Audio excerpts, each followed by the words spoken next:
Today on She Is, Argentina Flores chats with me about her unconventional upbringing that shaped her to the powerful woman she is today.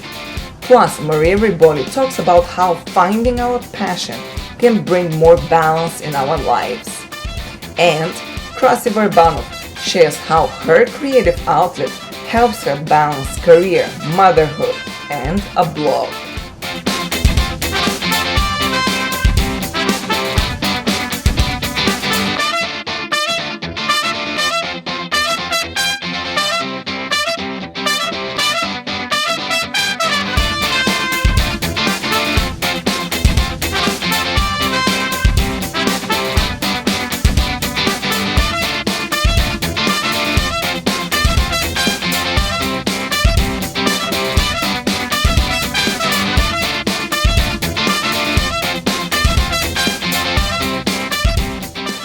Argentina Flores, art director, developer, creative thinker, and founder of QNS Collectives, a co-working space in the art district of Astoria, New York. Hi guys, Lucia Dragos here. Welcome to the show. I have with me today Argentina Flores. Argentina, thank you so much for joining me. Thank you for having me. Now, I'm a big believer in following your passion and living a life that you want to live and not a life that you're expected to live. And I read in one of your interviews that you grew up in an unconventional environment and your mom was a big believer in being free, following and doing what you love. Do you think that you follow that throughout your life?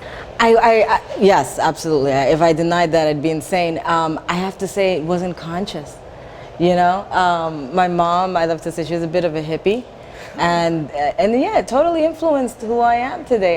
You know, when I look back, I can't say that I moved forward saying I'll be a hippie. Did you appreciate that when you were younger? Because sometimes we don't appreciate what we have. Today I do. Today I honestly do. Today I look back and I say it is amazing what this woman brought into my life and her way of thinking. Now, would you say that it's very important for people and artists especially to follow their passion throughout their life? Absolutely. I think that when you ask me this question, the first thing I'm thinking is easier said than done sometimes. Yes. You know, like I said, a lot of what I've done, I'm really grateful for the business that I'm running and the people that I'm dealing with on a daily basis. Is it thought out and planned? It hasn't been. I've been really blessed to, I guess, follow my intuition, and it's led to a happy life and a happy business. As a businesswoman and as an artist, what are some of the advantages and challenges that you've encountered along the way? Being a woman is the advantage. Being a pretty woman. Oh, thank you.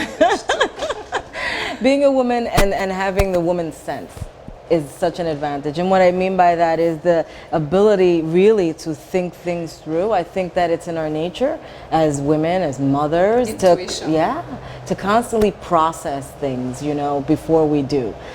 So that's been a gift. And disadvantages is being a woman, you know. I can't deny that sometimes it's tough. You know, it's so many people, you know, sometimes I get the, you know, you own this place kind of, you know. Yes, the disbelief. Yeah, the disbelief that it's possible that a woman can create and innovate. And, you know, we're creators and innovators by nature. Right. Now, I recently finished a book called Lean In, Women, Work, and the Will to Lead. It's by Sheryl Sandberg. And she's saying something similar, that as women, we don't step forward. We need to do it more, to express our opinion, to lean forward. Now, would you agree or disagree with that? And also, do you think still as women we have to work harder to prove ourselves as leaders? Completely. So for myself, I've always been, for the most part of my career, I've been in a male-centric environment because I've always dealt in telecom, and I've also dealt in technology and in startup, which is male-dominated. Right. It really is. So, you know, I had to work harder to get here because I was the only girl in the room. So yeah, I do agree with her. I do agree that, you know, we do have to work harder. We do, unfortunately we do. Now, with that being said, do you feel as a pioneer opening a first co-working space in Astoria? That's been tough. It has been tough, especially again as a woman, as a minority woman. Again, I'm kind of like breaking the mold of what people's expectations of someone that would own a business looks like. Being a Queens native, I consider myself African American Latina. Owning a business, speaking with an accent, it's. I can relate to that. Sometimes people ask me, "Oh, you work for a TV station?" Yeah. Like, how dare you? Where'd you come from with that accent? Yes. But what is one advice that you would give to young women that want to follow their passion, but they're too scared to do it? They don't know how to do it. I would say what you believe you achieve. Believe it. It will be it. That's it. Good. Now, before we finish, I just want to ask you to complete the sentence referring to yourself. She is powerful. Oh, I love that. You are powerful.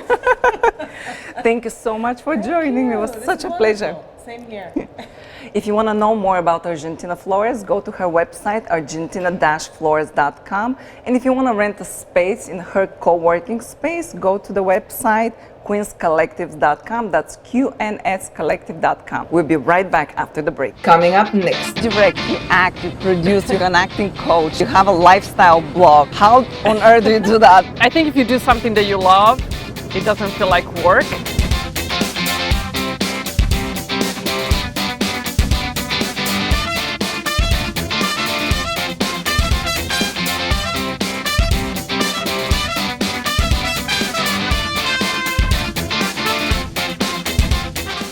Maria Riboli is an Italian-born actress, director, producer, TV host, voiceover artist, acting, health and life coach, and a blogger. I have with me Maria Riboli. Maria, thank you so much for joining. Thank you for having me. This is exciting. First of all, congratulations on your short film. Thank you. Not only that you finished in such a short time, but it got into which festival? Yeah, we were just accepted at the Ridgewood Guild Film Festival in New Jersey, and it's been submitted to a lot of other festivals, so we're waiting right now. That must be feeling great. Yes, it felt pretty good. It's a film, I put a lot in it. It's called Locked in You, and I'm just really excited to see it, It's my baby, so. Yeah. Is it on your website, mariariboli.com? Yes, you can find all There's the a trailer? there, yes. Okay, good. Now you direct, you act, you produce, you have acting classes, you're an acting coach, you have a lifestyle blog. First of all, how on earth do you do that? I don't know. I'm not sure I know it either. I don't know. I think it's, I always think about, I think if you do something that you love, it doesn't feel like work. And it never felt like, oh, I'm dead tired, and I arrive at the end of the day that I can't see straight. But I have such a passion for it that it fuels my day. And how did it start? It all started, I think it was just in me. Because I remember my mom telling me I was probably 4 years old that I would go around the house saying, one day I'll be in New York and I'll be an actress. And they were like, okay. And that was back in Italy. Oh yeah, that was many moons ago, but I think it was always in me. I can relate to that because I'm from Bulgaria, and that was during the communist time. I would always say, well, I'm going to New York one day, and everybody's, are you crazy? It's the communist time. You put it out there in the universe, right? Right. Mm-hmm. Now, how important is for you the creativity, and do you think that's the core of our existence? I do, I really do. I think I don't know, I personally feel like a part of me dies without it. And it's so, if you think about it, when we're born, we're so filled with creativity and imaginations. I mean, children, they can see princesses and dragons and, and castles out of nothing. And I think that's amazing. I think it's something that we need to hold on to it. Because I also think we live in a world right now that is such a technological world. And I love my, my tech stuff. But I think it takes a lot away from that innocence and that creativity, and then it's something that it makes you feel like a kid again, and it's important to hold on to it. How damaging can it be not to find our passion and follow actually our passion? It's interesting because I see a lot of people struggling with that, and I think there's like you almost like deny a part of yourself for whatever reason, but I think if you don't follow your passion, there's a part of you that kind of dies, that it's so sad. You need to find that something that gives you energy. Like a passion for me is something that gives me life, that makes me excited about life. It's something that no matter what it is, even if I had a long day, but at the end of the long day I have that passion to cultivate, it makes me feel alive, and there's nothing like it. You teach acting. Can you make a difference between the students that's their calling and they follow their passion or not, and they use that inner voice? Yeah, it's true. I always say that I wish I could just tape their first class and then show it, months later and see how much they change. It's interesting because I have, actors that, professional actors that they've been with me for a long time, people who are just starting out. I also have people that they come to the acting class because they don't want to be an actor, but they just want to have a little bit more confidence. So, being, a little bit more free and all that stuff, and enjoy life a bit more. And there's nothing like it. And for me to be able to see that light in a person, it's a gift to me, and be able to show them their own light. That's just... You see, it's interesting you say that, because I was acting before, and before I became mom, I did all these creative projects. But after I became mom, I sort of started living in that bubble, and that was one of and I missed that, and I felt like part of me was dead. I didn't know what to do. I didn't have that time. So that was one reason I started my blog, fabsinglemom.com, so I can express creatively myself. But do you think, what are some other ways that people can stay in touch, well, especially moms, they stay in touch with that inner voice and the passion? Yeah. First of all, I love your blog. Oh, I think so it's fabulous. I really love it. And I think you're doing an amazing job. So congratulations to you. And it's great that you're able actually, to tap into that again and just let your creativity out. What you're doing, it's right. and everybody should do it. Find something that you like, that doesn't feel like, oh, I have to work at it. Because you're just going to fuel that passion, that creativity in you. But, I think for moms, I have so much respect for you, because you're a superhero to me. You do it all. Not only you work, you take care of the house, you have this amazing life that it takes, I can only imagine, I'm not a mother. So, but I always say to the moms that come to me and I work with them, play with your kids, but really play with them. Don't put them in front of the TV too long. Don't put the DVD on in the car, you know what I mean? Play with them, become that princess, become that dragon, become that, talk about the castle and all those things, because it will spark your imagination so well. So be involved 100%, because sometimes I play with my son, but in the back of my head I'm thinking, okay, now I can be cooking, oh, now I can be cleaning, but then I have to push myself and say, no, I have to stay with the moment, be in the moment. Absolutely. And then, okay, well, then I'm doing something right. You do a lot of things right, trust me. I want to ask you, referring to yourself, to complete the sentence. She is? Who she is? She's a lot of stuff. Well, in this case, I'm just going to say she's an artist. I think you are. Thank you. Maria, thank you so much for joining me. Thank you. If you want to know more about Maria Riboli, go to her website at mariariboli.com. If you're interested in taking acting classes, go to her other site at mariariboliactingstudio.com. And for those of you that want to take steps towards your best life, go to spoonoflife.com.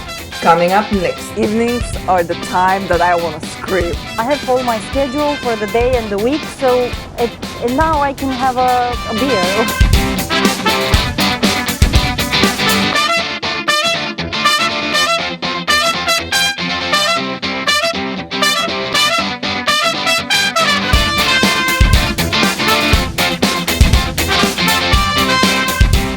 Krassi Varbanov is a print and digital production manager at a publishing firm, mother, blogger, and an artist by heart.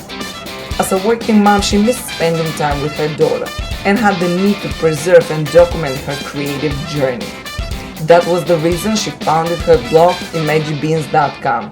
She refers to it as a playground, and as such, she's using it as a creative outlet in her busy life. Hi guys, Lucia Dragos here from fabsinglemom.com, and you're watching She Is. Welcome back. I have now Krassi. Krassi, thank you so much for joining me. Thank you, Lucia. Now I know you for a long time before we became moms, and I remember at that time we used to go out, and I have a lot of friends from the entertainment business, so I'll try to go and support them in whatever they were doing. After I became mom, I don't have that time. Is it the same with you? And how important is for you networking and socializing? And how do you find time to do it? Yes, balancing is actually a big question for every mom, I'm assuming. And I find myself trying to choose and pick the work events I'm going to, and the drinking after work, and the lunches, and everything work related. It's been a while since I don't really attend all of this anymore. So that's one way I'm trying to just balance my time with my daughter at home, my time for my family, and also staying on top of my career as far as I can. Because networking, as you said, it's really important. You know, good relationships with your colleagues and your coworkers, and also very important, I feel, for me at least, is a good relationship with the employer, because I feel lucky to have one, so a good relationship, and I'm able to work from home whenever I can or need. So that really helps sometimes. So was there any time after you became mom that you had to talk to your employer, you needed more flexibility? Or because that's a problem for me. It's May and I already used 6 sick days and I don't know what to do for the rest of the year. And I'm thinking I have to at some point talk to my employer, maybe I can start working from home some days. How did you achieve that? Did you have to talk to him? Yes, I actually had to speak with him a couple of times, and I feel each company is different. They allow to a certain extent this flexibility, especially with moms, but it helps the trust between you. It helps, and also I feel I've done it a couple of times when my daughter was sick. I needed half of the day, and the rest I'm working from home or taking a whole day because I needed to be in a school event. So we really need this time for our children. It's really important, and no one else would understand us better than another mom. Right. We're both working moms, and you're a full-time working mom. I'm a full-time working mom. And especially for me, evenings are the time that I want to scream. You know, it's preparing the lunch for the next day, the homework, lunch for me. And by 9 p.m. I'm exhausted and I have to start working on my blog or editing the show. What is the time of the day that you want to pull your hair, and how do you find a way to unload that pressure? Or do you have some outlet that you do that with?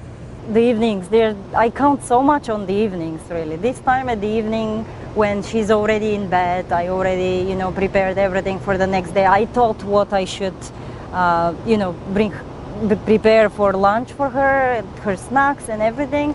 I have all my schedule for the day and the week, so and now I can have a beer, or I could actually sit and do some things for myself. And the things that I'm doing for myself are, first I'm trying to kind of restrict the distractions, which are really not, then I feel they wasted my time. So it's, for me, I founded this different outlet, as you call it, for venting out, and something that would fulfill me and make me feel good, and kind of satisfy my need for play as well. This is why, if you can't do this so often, you can just find your hobby or something that takes out your, and expose your creativity, and just for yourself. And what is it for you? For me, I started a blog, which you know about. Right. It's a blog which is completely inspired by the imagination of my daughter. I find her really unusual way of connecting things, and imagining her storytelling really inspiring for me. So I kind of found a lot of inspiration to start the blog, and then I have been working on this little slowly but surely to just express myself and find some fun to do. Coming up next. Not to kill their creativity. Yes, yeah, I agree with you. It does kill their creativity if you judge them or put kind of a grade on their, oh, this is good, or their result.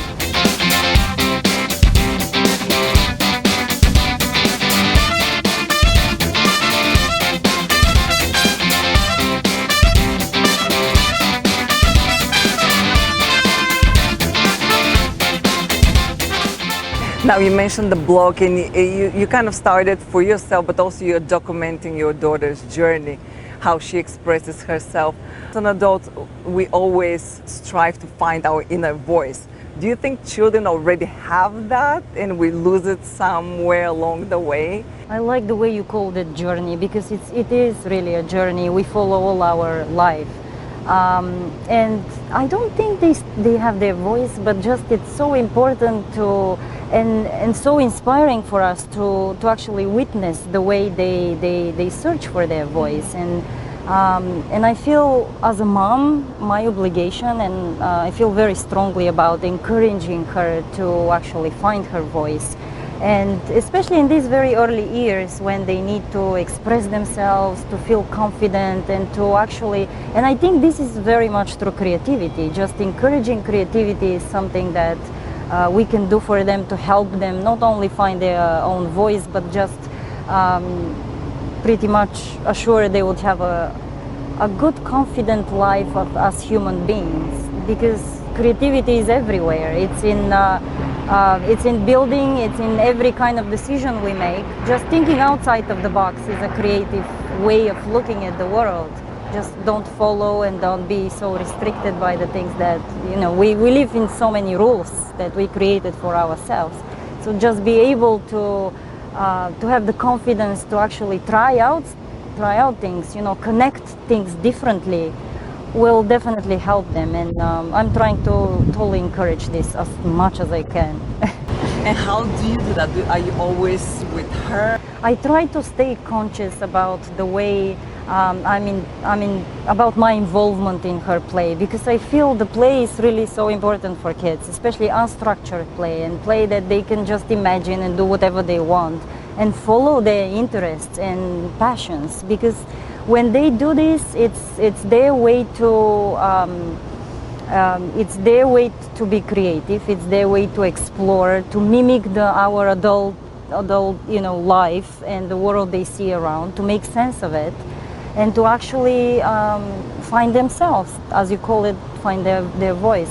So, in other words, to your question, I'm trying not to be as much involved. If she wants me, of course I'm there, but pretty much I'm trying to facilitate her interests and to flow with her imagination and just to ride on it rather than control and be on top of it. Because I know how, and I've been experiencing how, tempting is to say, oh, this is not very good, but try this way. We may want to just like direct them, but never try to overwhelm over their free play, because dramatic play, building with blocks, any kind of activity they do is amazingly creative, and they need to make their own decisions and take their time to take the risks, to make their mistakes. It's really important. Not judge them and try to not to kill their creativity. Yes, I agree with you. It does kill their creativity if you judge them or put kind of a grades on their, oh, this is good, or their result.